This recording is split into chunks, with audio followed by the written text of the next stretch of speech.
बच्चे लगातार एक ही बात लिख रहे हैं, आप आरक्षण पे क्या कहेंगे, आप आरक्षण पे क्या कहेंगे। देखिए, मैं आरक्षण पे कहने के लिए कोई हक नहीं रखता। बाबा भीमराव अंबेडकर ने आरक्षण इसलिए दिया था कि हम एक जाति जिसको दबाए जा रहे थे लगातार, उन जातियों को भी बराबर लाया जा सके और देश बहुत आगे ले जा सके, इसीलिए दिया था आरक्षण। लेकिन हम लोग फिर भी सुधरे नहीं और हमने हर एक कोशिश की कि उन लोगों को बराबरी तक ना लाने आने दें, और इसी चक्कर में आरक्षण अब तक कंटिन्यू रहा। अगर शायद हम पहले ही सब एक दूसरे का सपोर्ट करते और सबको एक स्तर पे ले आते तो शायद आरक्षण पहले ही खत्म हो गया होता, जरूरत ही नहीं होती। कई लोग शहर में बैठकर या छोटे टाउन में बैठकर या बड़े टाउन में बैठकर गांव के उस कास्ट सिस्टम को समझ नहीं पाते। आप यकीन मानिए मेरा, आप में से बहुत सारे लोग ये जानते होंगे कि ऐसी कैटेगरी के लिए गांव के बीच में घर बनाना भी एक वक्त पे अलाउ नहीं था, और आज भी बहुत गांव ऐसे हैं जहां अलाउ नहीं है कि उन लोगों की बारात भी गांव के बीच से नहीं जा सकती। हमने इतना उनको दबा दिया। तो आपको नहीं लगता कि जिस इंसान को आप मेंटली मानसिक तौर पे इतना दबा दोगे वो आगे उठने की हिम्मत कर पाएगा?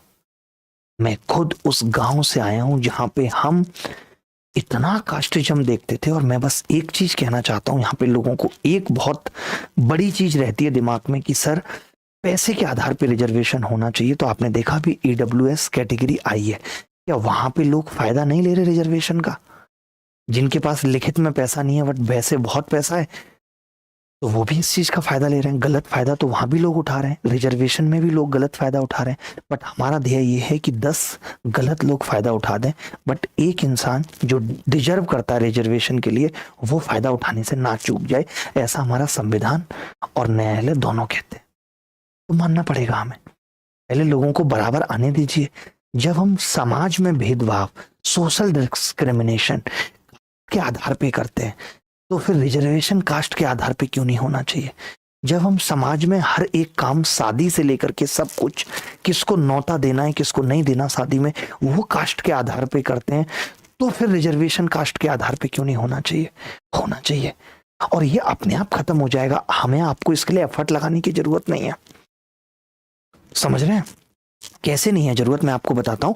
आपने देखा होगा कुछ एग्जाम्स की रिजल्ट में अभी आपने देखा ओबीसी और जनरल की कट ऑफ इक्वल आ गई, यानी कि वहां पे रिजर्वेशन अब मायने नहीं रख रहा, वो लोग भी उसी कैटेगरी में आ गए बराबर। तो ये अपने आप खत्म हो जाएगा जब वो लोग इक्वल लेवल पे आ जाएंगे। तो आप चिंता मत करो। आप सिर्फ अपना वक्त अगर यही सोचने में गवाओगे यार कि मैं जनरल कैटेगरी से हूं, मैं आगे नहीं बढ़ सकता, मैं भी जनरल कैटेगरी से था, मैंने 5 बार सिलेक्शन नहीं लिया ना।